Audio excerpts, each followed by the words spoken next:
촉각의 반격이 시작됐구나. 손의 반격. 숨죽이고 20년 동안 참았던 촉각이 아니야 라고 외치는구나. 시각의 독재가 너무 부작용이 심했기 때문에 그래서 촉각이 아니야. 시각, 자네, 내 이야기 좀 들어봐. 뭔데? 내가 원래 자네보다 선배야. 언제부터? 돌도끼의 출현부터 200만 년 전에 바로 우리 호모 에렉투스 돌도끼는 바로 인류가 최초로 쓴 도구요. 돌도끼는. 200만 년 전. 그때 언어가 있었나요? No. 언어가 없었어요. 그러면 생각이 있었겠나요? 우리의 생각은 거의 대부분 언어로 되어 있다는 거 다 공감하죠? 네. 생각이 때도 굉장히 본능적, 감각적 몇 개의 이렇게 외마디 소리, 그건 동물도 다 하니까요. 그거는 있었겠지만은 우리가 쓰는 이런 문장이나 이런 건 존재하지 않았다는 건 유추할 수 있죠. 네. 우리의 생각은 마샬 맥루한이 이야기했던 거는 우리 인류의 문화의 본질은 시간의 압도적인 그 90% 시간은 청각하고 보컬, 구술의 시대였다는 거예요. 구술. 그런데 이 시대가 바로 1400년도를 기점으로 해갖고 뭘 바뀌냐면 인쇄술이 보급되면서부터 시각인데 이 시각은 좋게 이야기하면 논리적 시각이에요. 개인화된 시각이에요. 개인화된 시각하고 논리적 시각이 바로 개체성의 독립을 갖고 왔다는 거예요. 바로 개인주의, 개인의 독자성을 확보시켜줬다는 거예요. 개인의 독자성이 모여갖고 바로 국가를 형성하게 된다는 거예요. 미국 같은 나라는 어떻게 되느냐 하면 개인의 자유를 일부 반납해갖고 바로 헌법 하에 바로 되잖아요. 총의 소유권은 반납하지 않았잖아요.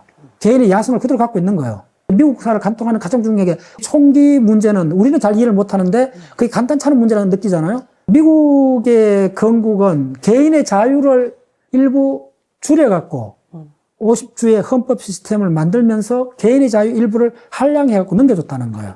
그래도 못 넘겨주는 게 있다. 그만큼 개인의 자유가 사실은 프랑스 대혁명부터 인류를 쓰나미 물결처럼 덮쳤다는 거예요. 그게 사실은 시각에 바로 인쇄술이 가져준 파생상품이라는 거예요. 그런 관점에서 스마트폰이 국민국가나 개인하는 민주주의까지 왔는 장점이 어마어마하게 있었잖아요. 네. 그거는 깊이의 차원이 있었다는 거예요. 네. 시각이 원래 갖고 있는 깊이의 차원, 그게 다시 의미의 차원으로 바뀌어지면서 개인의 독자성이 건전한 독자성이었는데 지금은 깊이의 차원이 사라지고 이 차원 평면에 반사적 시각이 되어버렸다는 거예요. 납작해버린다는 거예요. 이 손바닥에 들어있거나 집중을 강요해버린다는 거예요. 집중의 강요가 바로 배타성이 되어버린다는 거예요.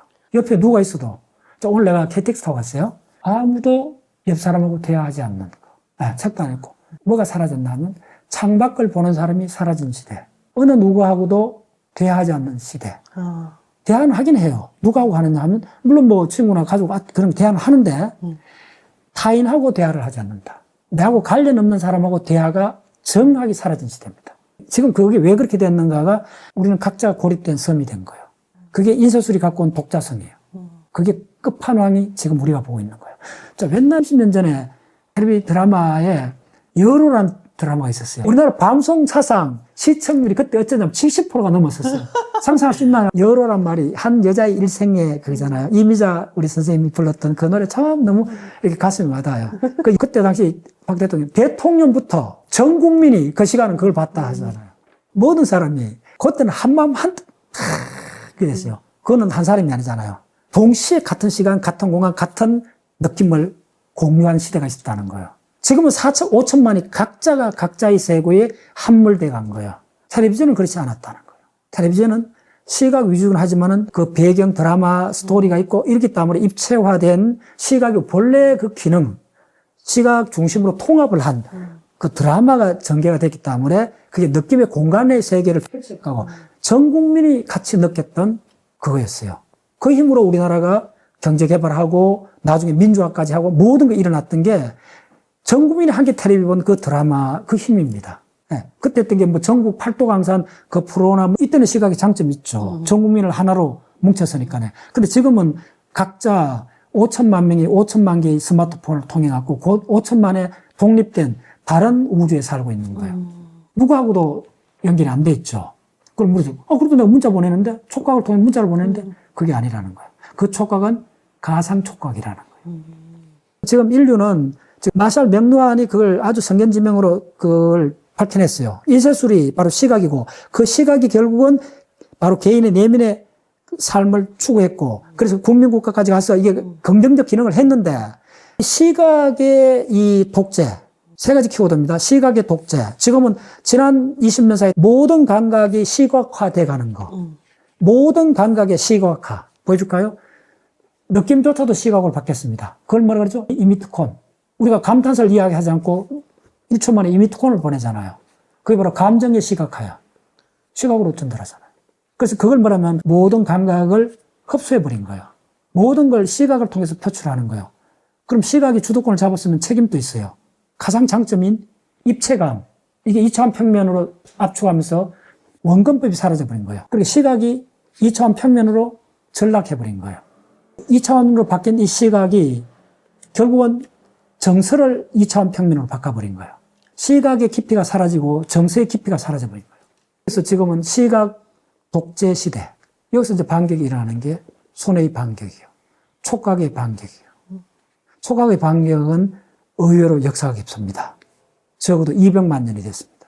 시각이 주도권을 잡은 구텐버그의 인쇄술부터 해서 텔레비전 시대, 극단적으로 발악하고 있는 스마트폰의 시대. 스마트폰의 시대는 전 인류를 볼모로 잡고 있어요. 그런 관점에서 보면. 이건 조금 감안해 들으시기 바랍니다. 저도 뭐 스마트폰이 있고 다 쓰는데, 어쨌든 스마트폰이 갖고 있는 문화적, 역사적 배경을 좀 설명해야 되기 때문에 논리가 조금 단순한 걸 조금 양해해 주세요. 결론적으로 말씀부터 먼저 드리고, 지금 2025년 10월부로 우리 사회를 가장 뒤덮고 있는 핫 이슈는 캄보디아 사태입니다. 2,000명의 우리나라 젊은이가 관련돼 있다. 그 다음에 지난주 방송됐나요? KBS에서 고독사에 대한 시리즈가 방송이 됐습니다. 대략 1시간 동안 보고 오면서 3번 울컥했어요. KBS 박수를 보내요. 사회 공익 방송으로서 제가 박수를 몇 번 보내요. 고독사 문제는 전 세계적 문제가 됐잖아요. 자, 이게 바로 스마트폰에 가장 관련된 게 캄보디아 건. 고독사가 대부분 스마트폰하고 관계되어 있습니다. 물론 고독사라는 문제가 우리가 1인 가족 되면서부터 이렇게 잠재적으로 있을 수 있다는 건 짐작을 하는데 극단적 형태가 지금 벌어지고 있고 우리 사회가 너무나 심각한 문제이기 때문에 공익 차원에서 이걸 심층 분석하는 시리즈물 첫 번째 나갔는 게 그걸 딱 보면 이런 내용이 나와요. 특수청소업체가 있잖아요. 네. 그 특수청소제 먼저 들어가요. 어떻게 들어가냐면 수도권, 아파트 단지에서 많이 일어나요. 처음에 뭐냐면 냄새가 나요. 두 번째는 뭐냐면 구두기가 나와요. 벌레.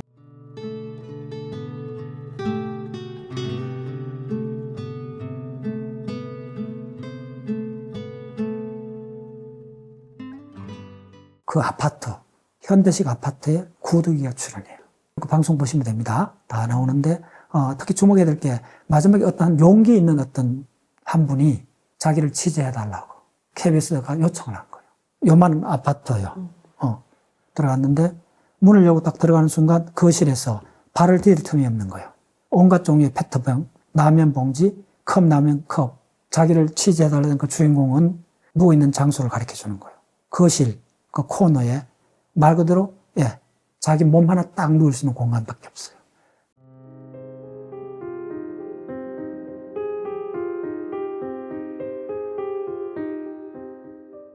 모든 게 자기가 쓰는 박스, 플라스틱 이런 걸로 다 돼 있고 어떻게 하느냐 물어봤더니 누워 있다는 거예요. 아무것도 없어요. 아무것도 없어요. 가진 게. 가진 게 있어요. 딱 하나 있어요. 절박한 상황에서 가진 게 딱 하나 있어요. 스마트폰. 그분한테 참 대단한 용기를 갖고 이걸 이야기하신다. 숙연해졌어요. 그걸 그대로 보여주더라고요. 자기가 왜 이렇게 됐는가. 그 사람 나이가 70대 다 돼가요. 40대요. 70대, 80대 되면 어쨌든 자녀들이 잊어버릴 수도 있고 간혹 그런 일이 있잖아요. 그래서 그거는 우리 들으면 그것도 참 서글픈 일인데 건장한 40대가 자기가 왜 이렇게 된가를 방송에 내보내달라는 거예요. 마지막에 잡고 있는 거는 스마트폰 많아요. 좀 울컥했어요. 왜 이렇게 됐나.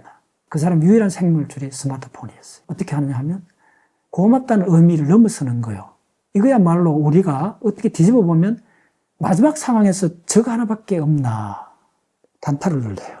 방송에 나갔던 이야기 그대로 할게요. 이분이 그래도 먹고 살아야 되잖아요.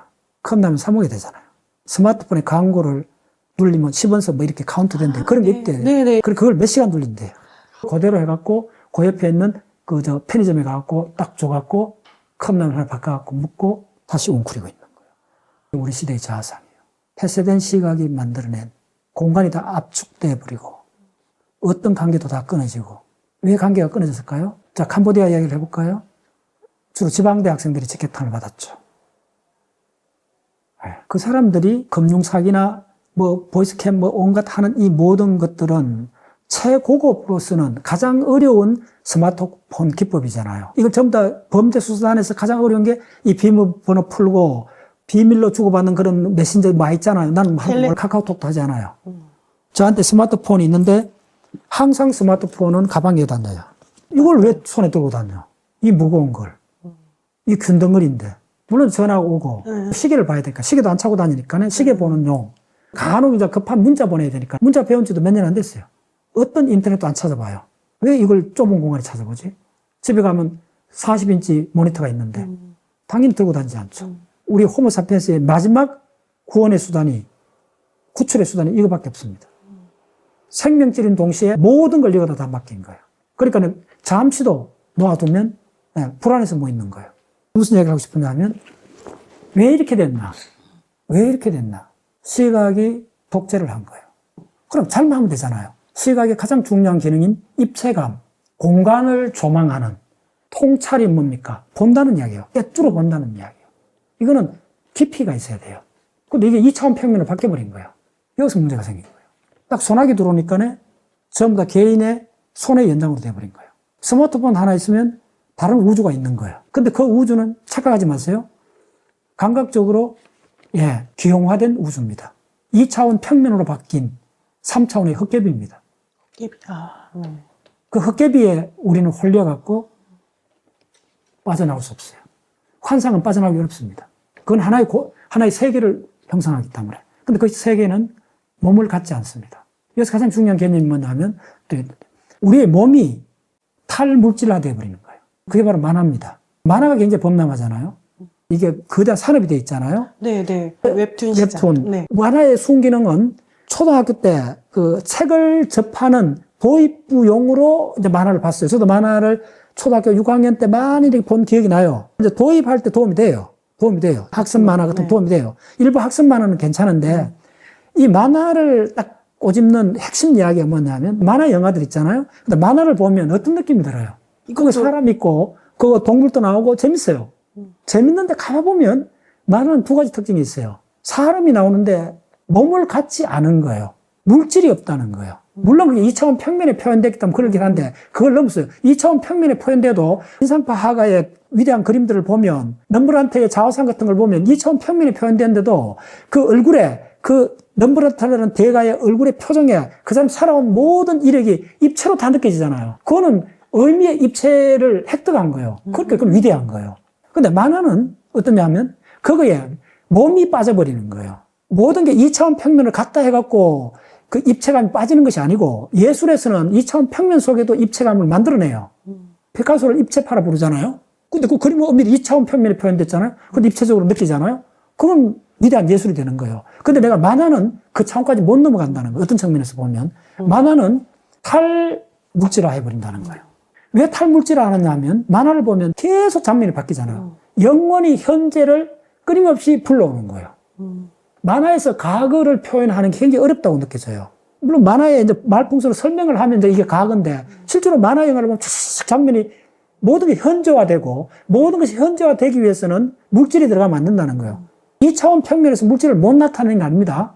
여러분들 시스테나 천자왕화 같은 거 보면 미켈란젤로 그림 보면 입체적으로 느껴지잖아요. 유럽에 여러분들 여행을 가보면 성당의 도움에 그린 거 보면 입체적으로 느낄 때가 많아요. 충분히 할 수 있어요, 기법을. 만화는 특징이 뭐냐면 그 입체감을 없애버리고 없애져야 현재 속에 모든 걸 불러올 수 있다는 거예요. 이걸 세 가지로 요약할 수 있습니다. 시각의 평면화. 시각의 평면화가 또 뭘 촉발하느냐 하면 정서의 평면화. 스마트폰을 통해서 시각을 우리가 독점해버려요.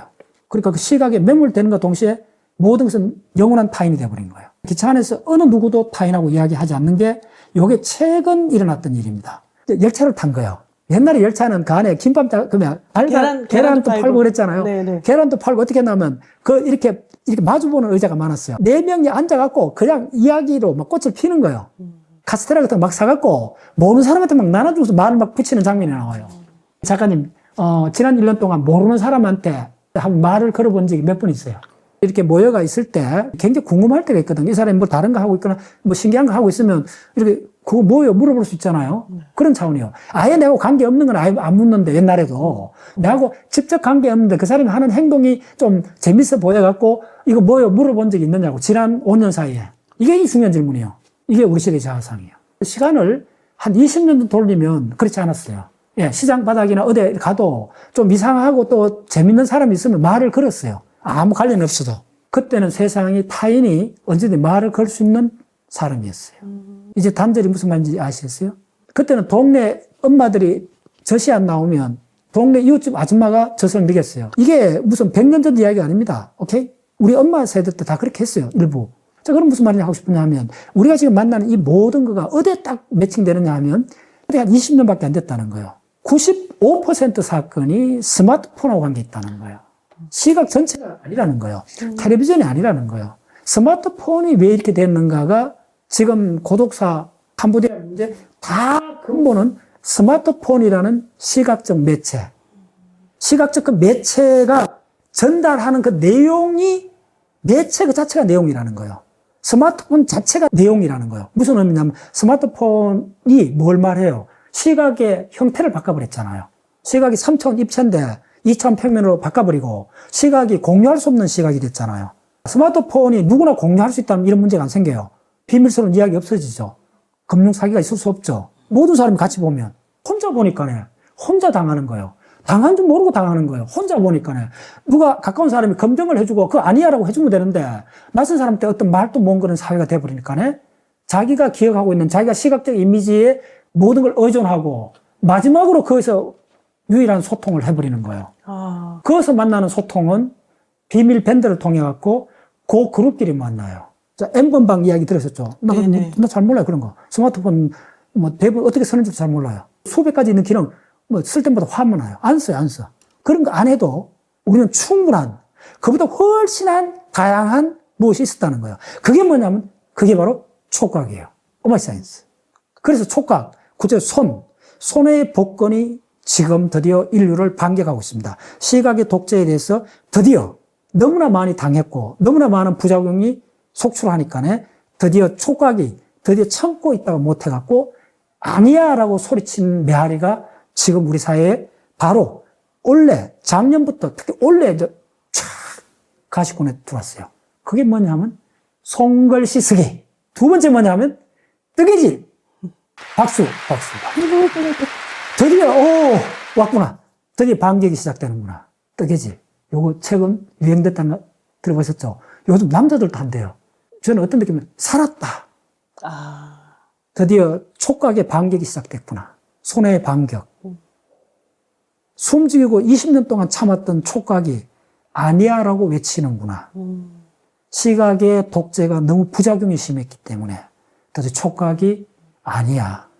시각, 자네, 내 이야기 좀 들어봐. 뭔데? 내가 원래 자네보다 선배야. 언제부터? 돌도끼의 출현부터 200만 년 전에 바로 우리 호모 에렉투스 돌도끼는 바로 인류가 최초로 쓴 도구요. 돌도끼는. 200만 년 전. 그때 언어가 있었나요? No. 언어가 없었어요. 그러면 생각이 있었겠나요? 우리의 생각은 거의 대부분 언어로 되어 있다는 거 다 공감하죠? 네. 생각이 때도 굉장히 본능적, 감각적 몇 개의 이렇게 외마디 소리, 그건 동물도 다 하니까요. 그거는 있었겠지만은 우리가 쓰는 이런 문장이나 이런 건 존재하지 않았다는 건 유추할 수 있죠. 네. 우리의 생각은 바로 문장이잖아요. 스토리잖아요.